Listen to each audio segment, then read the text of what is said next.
Everybody, and welcome to a beautiful Thursday night. I am Ann Keither here with Terry Ann Russell and our friend Cherie Nagowski. She's going to start being here with the Sisters of the Light. So I'm so excited. And tonight we are talking, why do we put ourselves last? And this is a conversation that we had on our other app that we've been kind of moving over to just so we could talk more like a podcast radio, so you guys can chime in to us right then and there, and we can hear your answers or your questions that you might have to us over on Clubhouse. So tonight we're just kind of flowing over of what we talked about over there.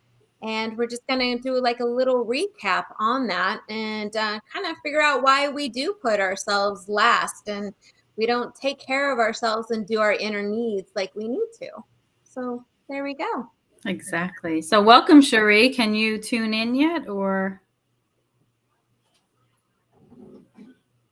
we can't hear her yet? No. Oh, no. Let's see what's going on.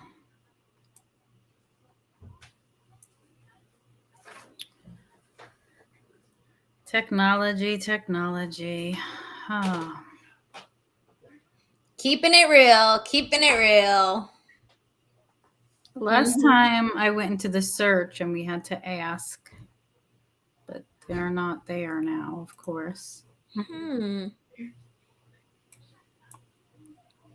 That's so weird. I know that happened with Anne once. Yeah. But we then right after we got done off, because we were so frustrated, it totally gave us audio. We're like, are you kidding me? Yeah, it was so weird.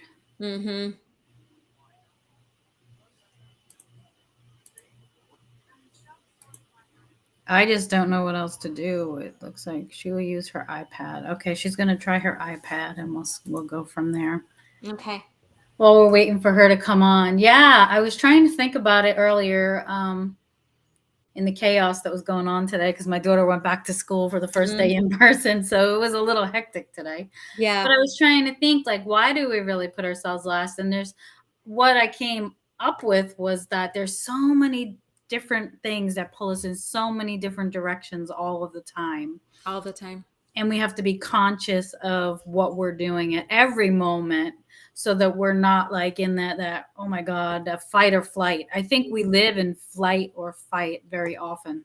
And you, one thing that you just said that is so true is I think that's one of the excuses that we say. And I felt guilty to that. Oh, I don't have enough time. I'll take care of me like tomorrow or down the road, or what's that? I'll start on Monday, or I'll get to that later, but if it's your friend that's in need or something, man, you'll be right there. No questions asked. But when it's you, ourselves, then we always put it on the back burner, but we don't realize that we shouldn't think of it as time. It should be constantly moment by moment that we need to be in that present state and take care of us right then and there. It's not a time like we're not setting like, oh, okay, at 4:00, I'm going to take care of myself. It should be this here and now, every second, every moment. That's when we should be taking care of ourselves. But we don't do that. We don't. It's so weird. And I truly believe that it's our beliefs and the guilt that is given to us through so many years, right? Of being taught that we have to kind of, take care of other people. And if we don't take care of other people, then I think we considered it a selfish act, kind of. If we don't. Yeah. Oh, I see. Come on, Cherie. Her strength is strong. Oh, she disappeared. Okay, maybe she said forget about that. Maybe she's going to go do some self-help right now. Oh my gosh. She's like, forget that stuff. They don't know what they're doing. Oh, God. I think, though, where we're going, we are really being called to this place of radical self-love. We're being called in our relationships with ourselves, with our spouse, with our children, with our parents, our friends, our work relationships. We are really coming to a place where we've got to speak Mm, what's bothering us. mhm. Tell your partner, whoever, that you need time. It's Right. okay. So often, I think you were talking about the conditions and the beliefs, and yeah, I think that's a huge part of it, that we Mhm. have not been taught that it's Mhm. okay to say, no, I don't have time for that today. Or you feel guilty, right? You're supposed to go to a meeting, a business meeting or whatever, and you've Mhm. been planning it for weeks, and now the day comes and you're like, I'm just not feeling it. And it's okay to say, no, I don't have time, or I don't want to do that today. You know what I mean? To Right. actually say, honor and give yourself grace with that, I think Mhm. is a process. Yeah. And then stop being that people pleaser, right? Because that's the conditioning. We always taking care of everybody else around us. We're taking care of our house. We're taking care of everything, but we're not taking care of ourselves.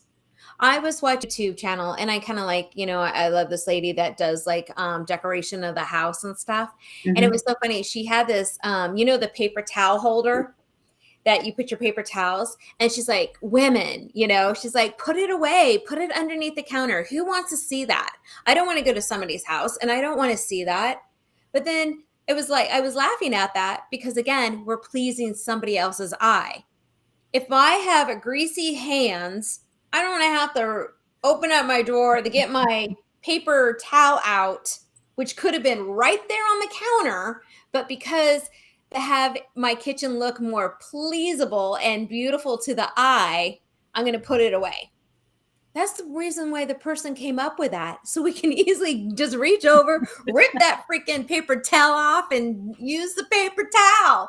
But we're so worried about, oh, but if we do that, it might ruin the flow of what the kitchen will look like. Yeah. So And stop doing that, stop people. doing it because I was thinking to myself, because at first I was like, oh, where would I put it? And then I just thought, okay, that's totally stupid. Granted, her kitchen did look good when she took it. For some reason, it did look better. It looked bigger just by taking off that one thing. But I was like, but it's not practical for me. So why would I do it? I need to do because it works for me, right? But because you know me, I have to go a little bit deeper. I was thinking, gosh, I wonder how many people were seeing the same exact YouTube that I was seeing, and they are doing the same thing. Like, oh, I got to put my paper towel away Right. because she said I shouldn't have it on the counter anymore. I wonder how many people literally changed their paper towel. I don't know. Think about it. I've been, searching for homes and model houses. They all look beautiful, granted. My house is, I had two young girls at the time. My house is not going to look like that. And especially with teenage girls now, there's stuff all over the bathroom. You can be the most organized person in the world. Mm-hmm. But girls, they got their stuff everywhere. So I don't know. So I think everything, I feel like we put so much pressure on ourselves to be that perfect. You go to people's houses, everything. I was one of those people too. I mean, don't misconstrue what I'm saying. I was one of those people that everything had to be in its place and everything had to be perfect. We were having company, we had parties all the time. We always had people in and out when my boys were growing up. Mm-hmm. So I was one of those people, that type A personality. Everything had to be in its place. I was And that it way drove too. me crazy. Yeah, no, I was that too. And to tell you the truth, I would still be that way. Like if I knew that a group of people would come over, I would make sure that everything was in place. So you would really be thinking that that's how my house was all the time. No. During the week, Monday through Friday, when I'm getting ready for work and stuff, I look like I say the high school dorm. Like, yeah, it's the high school dorm. Only when people come over, but I tidy up. I really do tidy up. Like my kitchen and my living area is tidy.